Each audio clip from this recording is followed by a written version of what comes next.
or so, and we're going to discuss in broad terms the call to action progress report. So just a brief recap for those of you not in the know. Last year the Forum announced a call to action in response to the worsening climate and ecosystem situation. At the time, in March 2023, the Forum for the Future of Agriculture pledged to play its part in the building of a more resilient and sustainable food and farming system which mitigates the effects of climate change and restores biodiversity and ecosystems. But, ladies and gentlemen, my panellists here on the podium are certainly better placed than I am to delve into this topic in more detail for the next 20 minutes or so. So I would like to welcome my speakers, my distinguished panellists. We have Mr. Mark Titterington, who is co-founder and director of the Forum for the Future of Agriculture. Petra Laux, who is Chief Sustainability Officer and Head of Sustainability and Corporate Affairs at Syngenta, which is, of course, a Forum founder. Mr. Jürgen Tack, who is Secretary General of the European Landowners Organization, the ELO, also a Forum founder. Boris Erg, who is Director of the IUCN European Regional Office, that's the International Union for Conservation of Nature, which is a Forum partner. And right at the end there we have Emanuela Sicuru, who is the Government Relations Director at Cargill, which is also a Forum partner. So you can see the theme here. It's the founders and the partners giving us an update on this call to action. But first and foremost, please give my panellists a very warm welcome. So Mark, I'm going to dive right in, and I'm going to start with yourself. Maybe you can walk us back to March 2023 when this call to action was launched. Why was it launched last year, and the progress made so far? Well, you touched on it already, Rose. We have a climate crisis. We have significant, some would say, catastrophic loss of biodiversity. That's going to impact on the medium to long term, affecting agriculture and the sustainability of the food and agriculture system. But short term, the reason that we see the farmers in the streets is the impact that this is having on the income of farmers. And I think, as we've always been clear, farmers and land managers are at the center of this transition. If we don't find ways to not only maintain, but to grow their incomes and give them a clear line of sight on investing in sustainability, we won't have that transition. And I think, the Forum has done some terrific things over the last 15 years. Many of us in this room helped to bring it into being back in 2008. I think, by the time we got to where we were a couple of years ago, we were convening, but we weren't necessarily convening with influence. And the call to action was our attempt to say, well, look, these are the 6 or 7 things that we think, we as the Forum and together with our fantastic partners, that we can work together that might help to deliver that transition in the food and ag system that not only takes care of climate and environment and biodiversity, but helps to grow farm income. You mentioned there are 6 or 7 kind of broad objectives. Maybe dig down into, say, 2 or 3 of them that might be of interest to the audience. Yeah, I mean, the things that we focused on during the course of this year, in particular, have been how do we develop and scale, let's use the term regenerative agriculture. What do farmers and land managers need in order to be able to make the investment that they need to make in the practices that will do that? How can the value chain support that? How can financiers support that? What's the policy environment that we can put around that will enable it? Really trying to get this systemic approach that a few of the speakers have talked about this morning into the system. So we really focused on that. We looked at alignment of public and private incentives.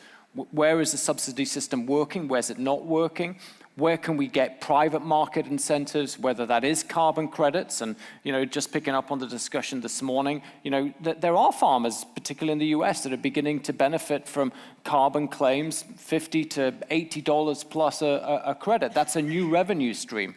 How do we get, other revenue streams onto the farm? How do we get the lending right that will enable farmers to make the transition? So we focus pretty much on those 2 things. Sustainability and the transparency in the supply chain, I think, is another area that we've gotten into, particularly with our global partners.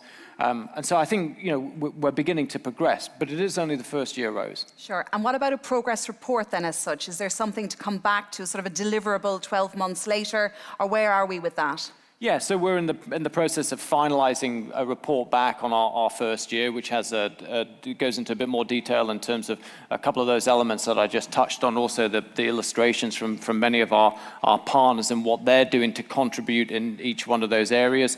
We'll be putting that together and finalizing the report and publishing that in the next month to 6 weeks or so. What I would say, Rose, is that it's the first year. Secondly, we're only the forum. We haven't got all the answers. We don't pretend to be, but this was our attempt to pull together the stakeholders that we've got in our network, here in Europe, globally, drawing that expertise and experience, and maybe come up with some new thinking and ideas that can unlock some of the challenges that we're facing. Okay, very clear message indeed, Mark. Thanks for that. Petra, I turn to you now. You're coming from Syngenta, Head of Sustainability. What do you say to commentators that are saying that this could be just a load of more greenwashing, for example? What do you say to that? So we are a R&D-based organization. We are one of the big innovators in agriculture, and we seek to help farmers make better decisions on the farm. So actually, your greenwashing idea is just about the evidence and the examples I wanted to give, because in business, you can only manage what you can measure. And so we have this belief, this is our experience. And we have progressed a couple of initiatives that help create evidence.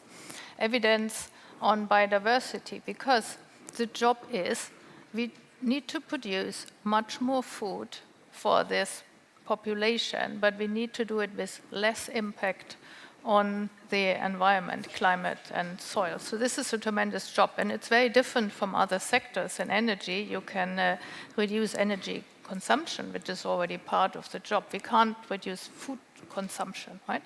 So we know how to measure productivity. We don't know how to measure biodiversity. And so we are training a lens, a camera, which allows the farmer to stay in bed in the morning and not get up at 5 o'clock and watch the birds on the farm. So it's a 24/7 monitoring system for everything that flies, birds, insects. So you know in real time how the biodiversity develops, and we are having projects in various countries. The second is there's a lot of question around how do we pay for biodiversity and how do we measure.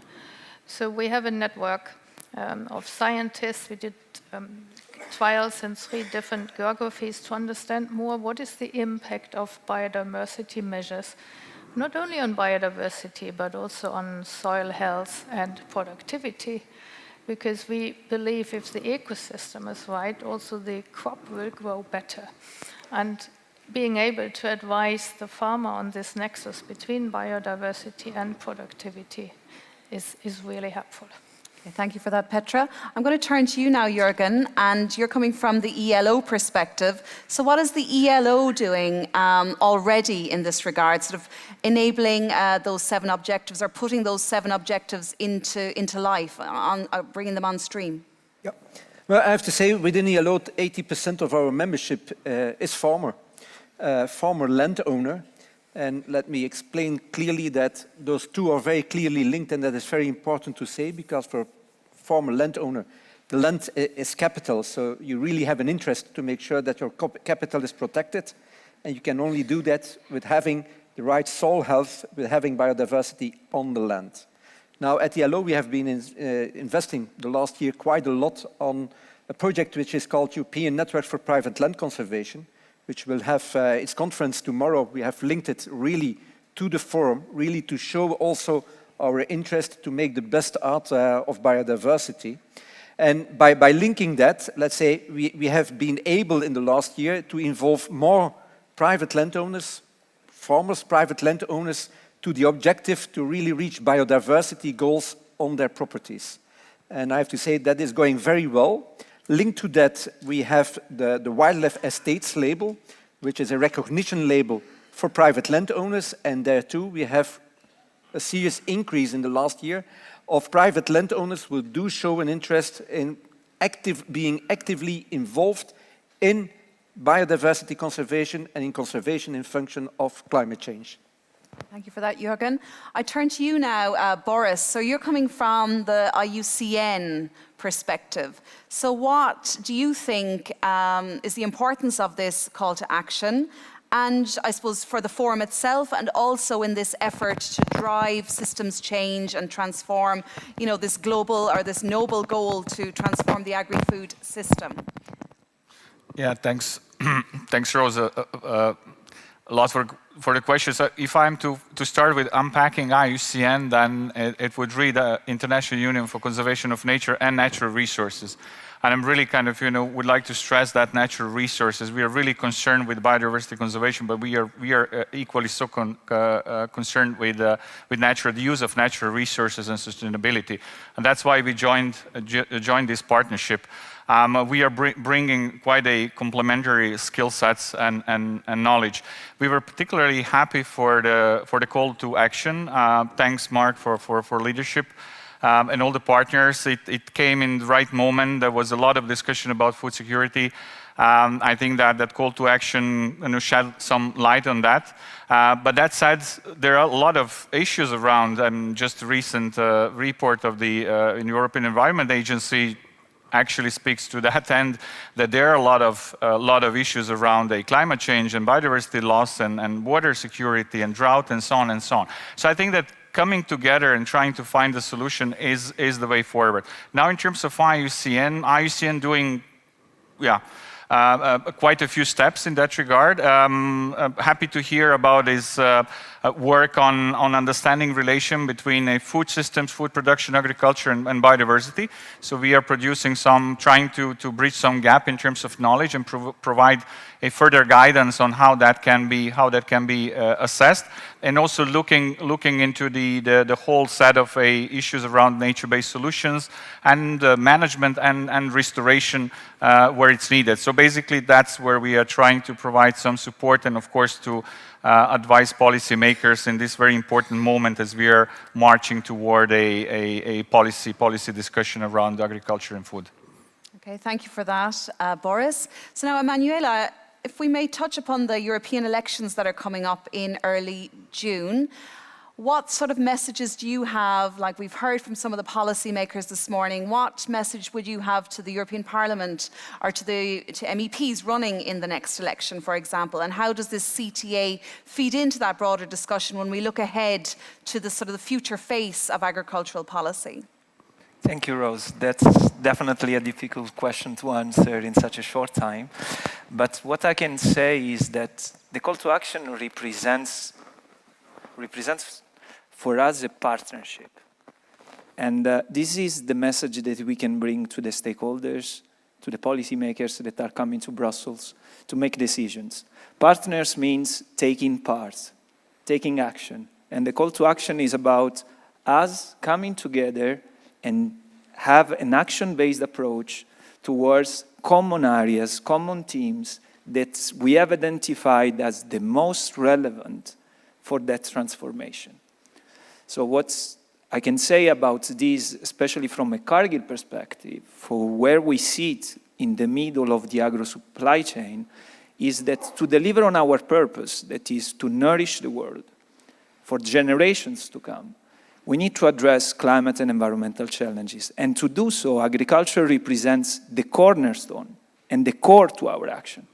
That's the reason why in the framework of the call to action, we aim to highlight how we work with farmers. Farmer-led approach, so we are launching and expanding in Europe our regenerative agriculture program, which is called Region Connect, which is farmer-led, market-based, voluntary program that aims actually to connect farmers with environmental markets, to start paying farmers for the ecosystem services that they deliver, starting from carbon and then expanding towards water and biodiversity.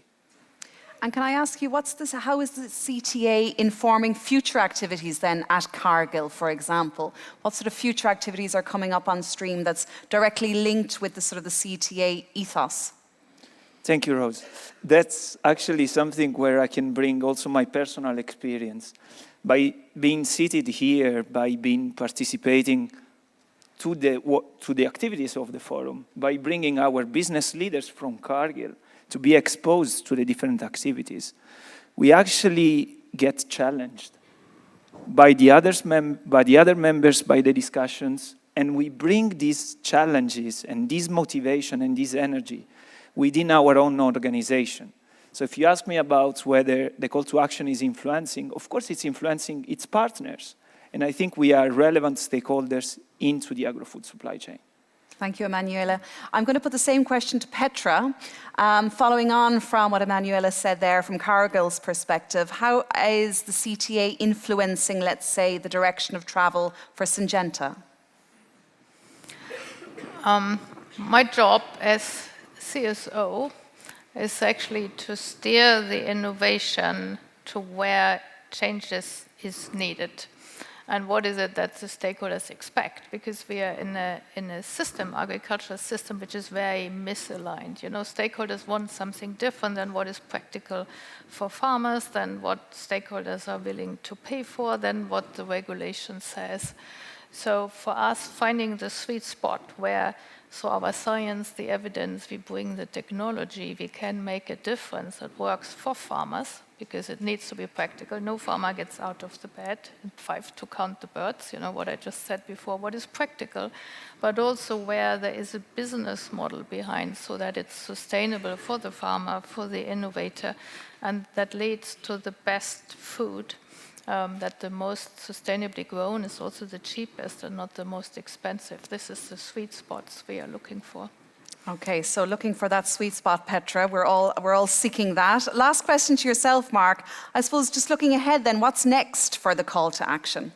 Yeah, I mean, I think for us, it's building on what we've done so far this year, but try and really focus it down onto probably 2 areas that I think can really make the difference. It is clear that we have to have this systemic approach to funding and financing the transition, not only to support farmers and land managers in making the transition, but sticking with it and seeing it through. And there isn't a silver bullet. Policy has its role, subsidy has its role, but we do need the value chain to step up. We do need the financial institutions to come in.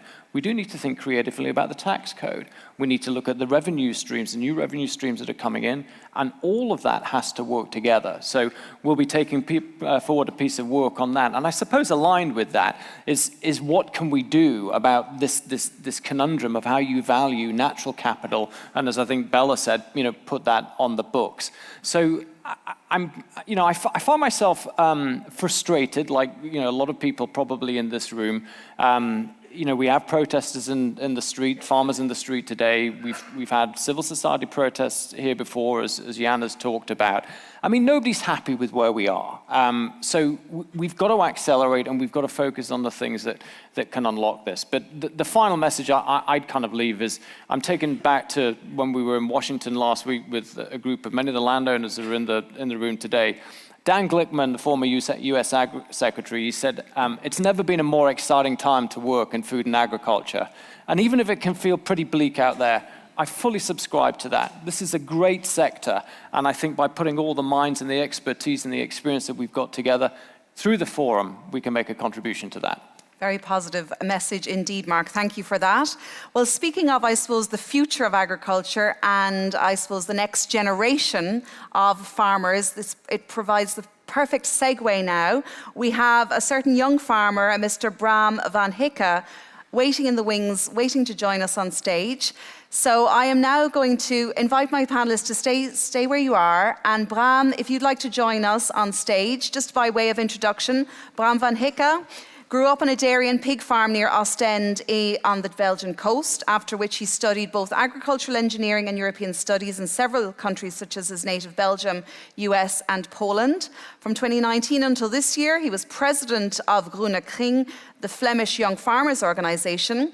Ladies and gentlemen, he's currently advisor to the Flemish Farm Minister Jo Bruins, and announced at the forum he is running for the European People's Party political group in the European elections in early June. So you're bringing a youthfulness, a diversity, and your message today on the basis of what the forum founders and forum partners said about the call to action.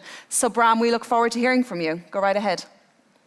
Yeah, all right. Thanks for this opportunity, Rose and everybody. And I think starting from the farmer's perspective, I think it's very important to see, to hear what we heard here today. I'll begin with that. To see that companies, organizations say, yes, we need to step forward. And that is very much necessary. I think at this very moment, there's environmentalists out here just protesting because they fear for the future of the environment, for the future of our climate, which is very fair. On the other hand, a lot of young, mostly Wallonian farmers, but some of them I know very well as well, are protesting near the European quarters. Why? Because they fear about their future as well. And that is the thing we need to very much talk about. The only thing I maybe missed most is we all know what direction we need to go, right? We all know where to go. The question to me is, okay, how do we get there better? How do we do that coordinated?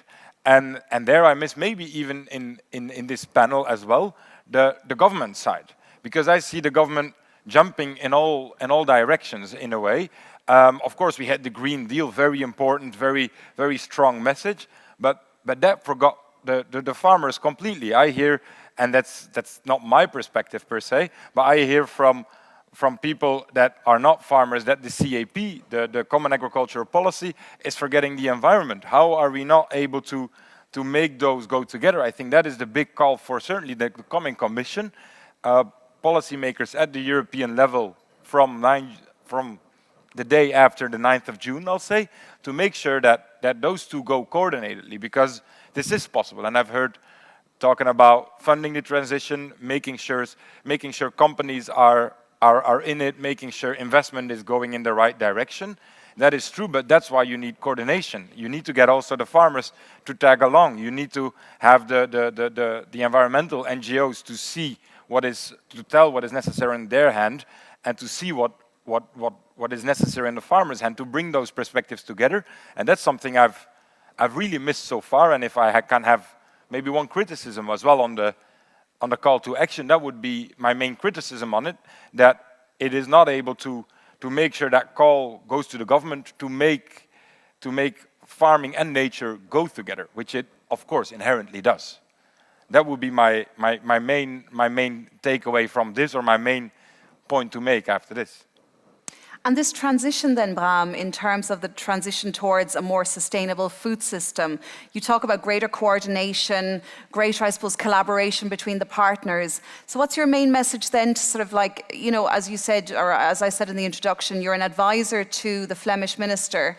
I mean, what sort of advice, you've got the Flemish minister, you've got the ear of the Flemish minister, let's say. What sort of, you know, advice are you giving in terms of influencing the direction of travel for policy? And then looking ahead to the elections then, I mean, if you see yourself as a young MEP, I'm making a gross assumption here that you're a bit younger than the rest of us on stage. I think I'm safe to say that that's the case. But sort of, what would be your modus operandi, or what would be your pitch when you go out on the farm or outside of your area in Ostend, canvassing? What's your pitch to these people?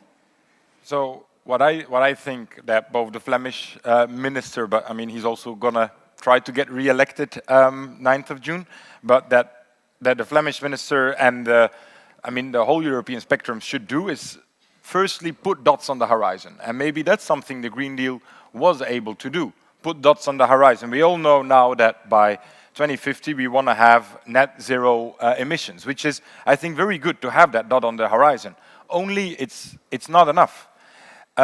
We need to put the dot on the horizon for environment, sure, for biodiversity, but why not for the amount of farmers we have? Only 10% of the farmers is under 40 years old.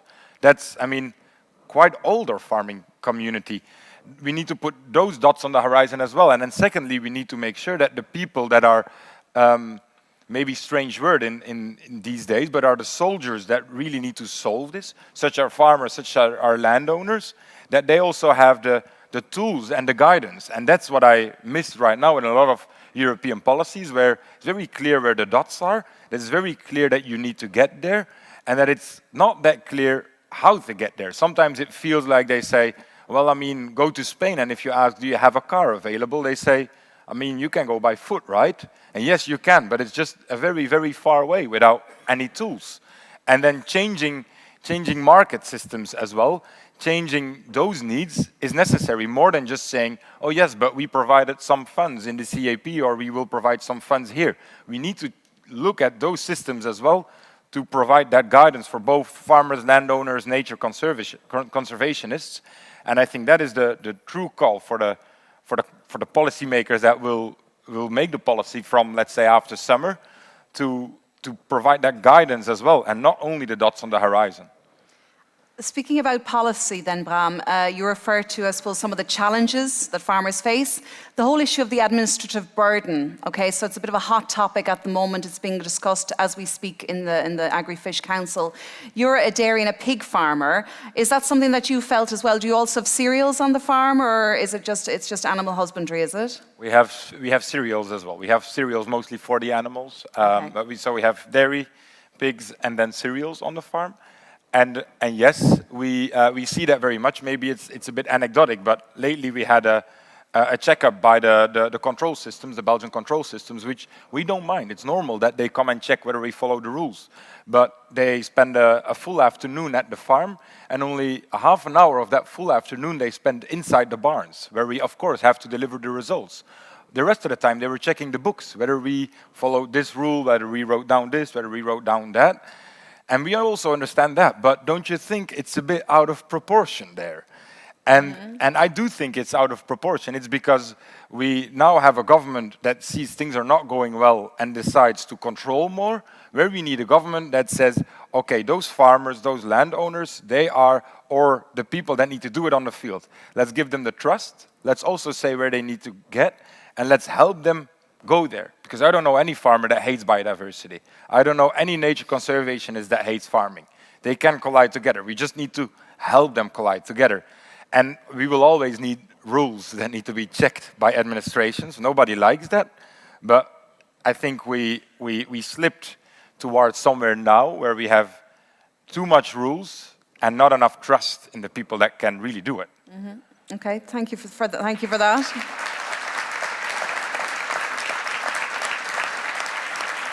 I think that message resonates with the audience there. Boris, I might turn to you and just sort of your reaction to some of the points that Bram raised there. From an environmental perspective, I suppose. This is a farmer on the ground, it's boots on the ground, and Bram's experience, basically. I mean, he spoke about the administrative burden, he spoke about, I suppose, legislation, maybe the lack of policy coherence. Maybe just you might react to some of the points made by Bram. Yeah, sure, thanks. I mean, we are certainly, as conservationists, we are pretty much boots on the ground.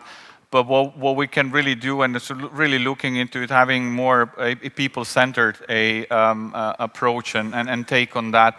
I'd say that in terms of scale, yes, kind of. I think we all share that sort of frustration, and of course, kind of we looking at biodiversity numbers. I mean, you know, it can't be more frustrated than us. But in terms of moving forward, I mean, as long as we keep kind of developing policy, because policy making is an important part of this, not the only one, but important. As long as we keep making policy in compartments in a way, and then try to look into synergies, yeah, complementarities and sort of conflicts, we won't get there. So it really has to start from kind of, you know, from draft zero. It has to be together and then to build it together. That's the only way. Okay, last word to yourself, Mark. Yeah, I mean, what I liked about what Bram was saying is that we've got to have trust, we've got to have confidence, we've got to recognize that agriculture and nature are actually indivisible. And probably two maybe final thoughts. One, policy and regulation can provide the enabling environment. We sometimes think that it can do everything, and it can't. And I think that is part of the position that we've ended up in, with perhaps some interventions being in isolation from the rest of the change that is needed. And finally, I would say, let's not be afraid to experiment. It's okay to experiment and fail. You just need to learn the lessons, fail fast, and do it again. And I think sometimes we make perfection the enemy of the good. Farmers, land managers, they know what they're doing. Let's trust them to deliver what we want. On that positive note, I think we're going to leave our call to action progress report. So ladies and gentlemen, please give a warm round of applause to Mark Titterington, Petra Laux, Jürgen Tack, Boris Erg, Emanuela Sicuru, and our future MEP, potentially at the end of the panel, Mr. Bram van Hikke. I now invite you to return to your seats. And we will now hear from another minister. So if you just would like to return to the auditorium.